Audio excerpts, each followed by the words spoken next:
et que tu comprennes le sacrifice de Jésus à la croix, le sacrifice parfait pour ton salut. Pour ton salut. Il est important que tu comprennes cela.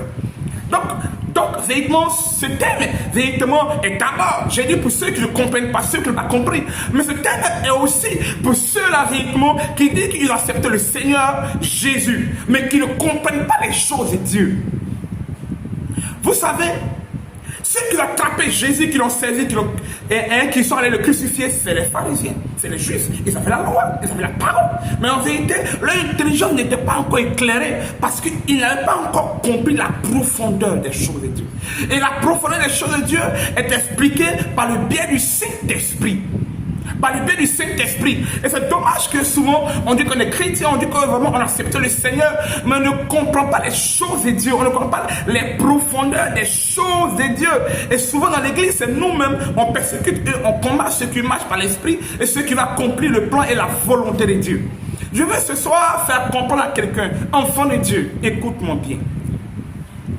Jésus est venu et il a accompli une action merveilleuse. Et l'action de merveille de Jésus, il accomplit à la croix. Et la Bible dit que c'est quoi? La prédication de la croix qui nous introduit dans les promesses de Dieu. Celui qui banalise la prédication de la croix, celui qui banalise la prédication de la croix, laisse-moi te dire que tu peux comprendre les choses de Dieu.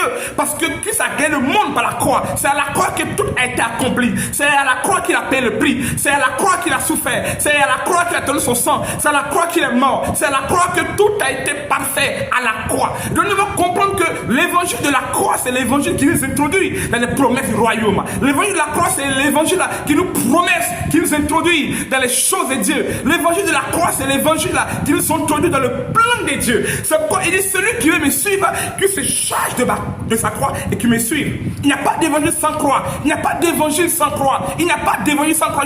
Je vais faire comprendre à quelqu'un ce soir. Il n'y a pas d'évangile sans croix. Toi qui penses que tu acceptes le Seigneur, tout sera facile. Tu ne vas pas être éprouvé. Tu ne vas pas traverser dans le monde difficile. Tu ne seras pas combattu. Laisse-moi dire que tu n'as pas compris. Toi qui n'as pas compris que non, dès que tu acceptes le Seigneur, automatiquement, c'est synonyme de richesse, c'est synonyme d'abondance, c'est synonyme de gloire. Tu n'as pas compris, tu n'as pas compris. Écoute-moi bien. Je suis en train de dire à quelqu'un ce soir, celui qui accepte le Seigneur doit accepter de se charger de sa croix. Ça veut dire quoi? Ça veut dire que son chemin, il va avoir des réalités, il va avoir des difficultés. Écoute-moi bien, les disciples ont compris cela, les chrétiens de ce temps ont compris cela. Et la Bible dit que plus la persécution venait, la Bible déclare que plus l'évangile se répandait. Mais aujourd'hui, si la persécution vient, est-ce que toi tu es prêt? Est-ce que toi tu es prête à véritablement supporter la persécution pour ton Jésus? Est-ce que tu es prêt aujourd'hui à accepter de sacrifier ces choses qui étaient pour toi une gloire pour la cause du Seigneur? Est-ce que tu es prêt à sacrifier ce qui était pour toi un gain pour la cause de Dieu? Est-ce que tu es prêt à le faire? Est-ce que tu es prêt à le faire? Chrétien, écoute-moi bien. L'évangile vrai, c'est l'évangile qui nous dit que lorsque nous acceptons le Seigneur, nous devons marcher comme lui. Oh, il dit, lui, il est le bois frais, nous sommes le bois sec. Et que nous allons marcher dans ses traces et dans ses pas. Nous allons vivre les combats qu'il a vécu. On va vivre les difficultés qu'il a vécu. On va passer là où il est passé. Mais où Jésus est passé. Jésus a eu un temps d'épreuve. Jésus a eu un temps d'humiliation. Jésus a eu un temps là. Qui a cru à ce qui était annoncé? Qui a vu en lui la gloire de Dieu? On ne voyait pas en lui la gloire de Dieu. Personne, tout le monde le méprisait, personne ne le considérait. Oh, c'est lui qui était Dieu. Donc, n'oublions pas cet aspect. N'oublions pas cet aspect. N'oublions pas cet aspect. Et la Bible dit après ça, il est rentré dans son ministère. Et dans ce ministère-là, c'est là qu'on a vu la gloire et a démontré la puissance de Dieu. Et ça, tout chrétien est appelé à faire cela. Mais après ça, la Bible, ils l'ont servi et ils l'ont éprouvé. Il a été humilié, persécuté. Il a été fouetté, il a été privé de tout. Et nous, chrétiens, on doit comprendre que nous sommes appelés à passer par là. Je dis cela pourquoi? Parce qu'on ne comprend pas souvent ce que nous vivons. Je dis ça pourquoi? Parce qu'en vérité, souvent les situations que Jésus met sur nos chemins deviennent pour présenter une occasion de chute. Jésus n'a jamais permis une situation pour que vêtement tu retrogrades. Jésus n'a jamais permis une situation pour que tu abandonnes sa main. Jésus n'a jamais permis une situation pour que tu l'abandonnes. Quand il a dit sa parole, tout concourt au bien de ceux-là qui aiment Dieu, au bien de ceux-là qui sont appelés selon son dessein. Tout concourt debout au pied de ceux-là qui sont appelés selon son dessein. C'est pourquoi je dis à quelqu'un, écoute-moi bien, Jésus t'aime et à cause de l'amour qu'il a pour toi, il va t'éprouver. Jésus t'aime à cause de l'amour qu'il a pour toi, il va te former. Jésus t'aime à cause de l'amour qu'il a pour toi, il te fera passer dans certains endroits, dans certaines choses. Mais je veux que tu aies l'intelligence renouvelée, l'intelligence qui comprend que ce Dieu-là, il est capable de nous éprouver. Ce Dieu-là, il est capable de faire passer par des voies, pas parce qu'il ne nous aime pas, mais parce qu'il veut nous former, parce qu'il veut nous préparer, parce qu'il veut nous introduire, parce qu'il veut nous introduire. Souvenez-vous que David a été formé dans les champs. Souvenez-vous qu'il était formé dans les champs. Et lorsqu'il a apparu devant Goliath, il a vaincu Goliath. Et quand il a été un roi, il a été un bon roi. Il était un bon roi. Donc le Seigneur permet certaines choses. Mais je parle ce soir à des chrétiens. Écoute-moi bien. Parce que tu es chrétien, tu ne vas pas être éprouvé. Parce que tu es chrétien, tu n'as pas vu des situations difficiles. Parce que tu es chrétien, tu penses que tout te s'attendait comme tu veux. Mais le Seigneur t'éprouvera. Malgré l'amour qu'il a pour toi, il va t'éprouver. Il va te prouver parce qu'il t'aime. Il va te prouver parce qu'il t'aime. Il a un plan pour toi. Il va t'éprouver. Il va te prouver. Il te prouve parce qu'il t'aime. Il te prouve parce qu'il a un plan pour toi. Il te prouve parce qu'il veut te former. Et nous devons accepter de passer par là. L'épreuve n'est pas pour nous. Et tu que l'épreuve n'est pas l'expression. Mais l'épreuve ne veut pas dire que Dieu ne nous aime pas. Si le diable te fait comme ça, c'est un mensonge. C'est un mensonge. C'est un mensonge. C'est un mensonge. Je veux dire à quelqu'un ce soir, c'est pas parce que tu as des biens matériels que Dieu t'aime. C'est pas parce que tu as tout. Toi, tu as tout. Tu as des grandes maisons, tu as des grandes voitures que Dieu t'aime. Quitte dans cette erreur. Ça, c'est une erreur démoniaque.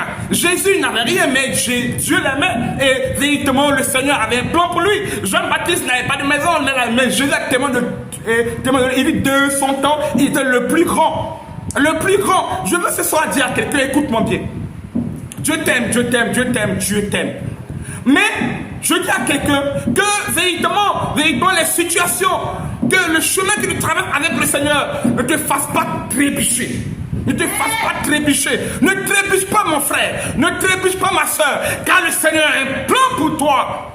Quand tu es fatigué, il est là. Quand tu es épuisé, il est là. Il est là. Je dis à quelqu'un, aie le regard du Seigneur pour ne passer à côté de ta bénédiction, à côté de ta grâce, à côté de ce que Jésus a prévu pour toi. Je dis à quelqu'un, écoute-moi ce soir, il faut que tu rentres dans les promesses que Dieu a pour toi. Mais pour cela, il faut que tu aies le cœur de Dieu. Il faut que tu aies le cœur de Dieu. Je ne vais pas te long, mais il faut que tu aies le cœur de Dieu. Il faut que tu aies le cœur de Dieu. Et je prie pour quelqu'un ce soir, écoute-moi bien. Combien de fois tu as jugé Dieu? Combien de fois tu as condamné Dieu?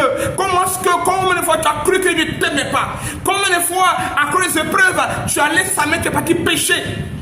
Tu es parti dans le monde.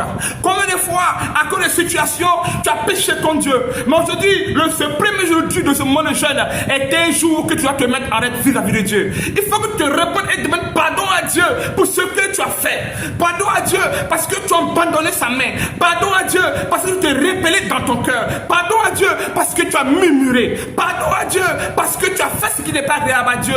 Parce que tu es passé dans des épreuves, dans des situations. Mais laisse-moi te dire, c'est parce qu'il t'avait abandonné. Tu ne savais pas, mais aujourd'hui ce message vient pour t'interpeller, pour dire ressaisis-toi et reviens. Je parle à quelqu'un ce soir qui est découragé. Je parle à quelqu'un ce soir qui a rétrogradé. Je parle à quelqu'un ce soir qui se pose des questions. Écoute-moi bien, répands-toi. Là où tu as médité de mauvaises choses dans ton cœur, là où tu voulais pécher, là où tu étais sur le point de faire des choses qui ne sont pas agréables à Dieu, répands-toi et demande pardon à Dieu. Demande pardon à Dieu. Afin que ce Dieu-là ne soit pas pour toi une pierre d'achoppement. Ce Dieu, il n'est pas venu pour être pour toi une pierre d'achoppement, mais il est venu pour être pour toi une bénédiction. C'est ton intelligence obscurcie qui te fait chuter, qui te fait tomber. Mais il dit dans sa parole, ma volonté, c'est pas que le méchant meure, mais qu'il se répande et qu'il vive. Je veux que tu pries avec moi, Seigneur, pardonne-moi parce que j'ai péché contre toi. Seigneur, pardonne-moi quand j'ai fait ce qui n'est pas agréable à tes yeux. Seigneur, pardonne-moi quand je me suis rébellé contre toi. J'ai cru que tu m'avais abandonné. J'ai cru que tu m'avais délaissé. Le monde m'a tenté, le monde m'a trompé. Satan m'a trompé, je suis tombé. Moi, aujourd'hui, je me relève et je reviens vers toi. Pardonne-moi, Seigneur, parce que j'ai péché contre toi. Pardonne-moi, Seigneur, parce que j'ai péché contre toi. Pardonne-moi, Seigneur, parce que j'ai fait ce qui n'est pas agréable à tes yeux. Seigneur, je reviens à toi de tout mon cœur. Et véritablement, Je viens à toi, saisis-moi, prends-moi et aide-moi à marcher. Aujourd'hui est un jour de réconciliation. Aujourd'hui est un jour nouveau pour toi. Aujourd'hui est un jour où Dieu veut aller à nouveau. Dieu veut aller à nouveau avec toi. Il veut faire de nouvelles choses avec toi. Dieu vient pour changer ta compréhension, c'est comprendre qu'il t'aime. Il n'est pas pour toi une pierre d'achoppement. Il n'est pas pour toi une pierre d'achoppement. Le Seigneur est une pierre d'achoppement pour ses ennemis, mais tu n'es pas son ennemi, tu es son fils.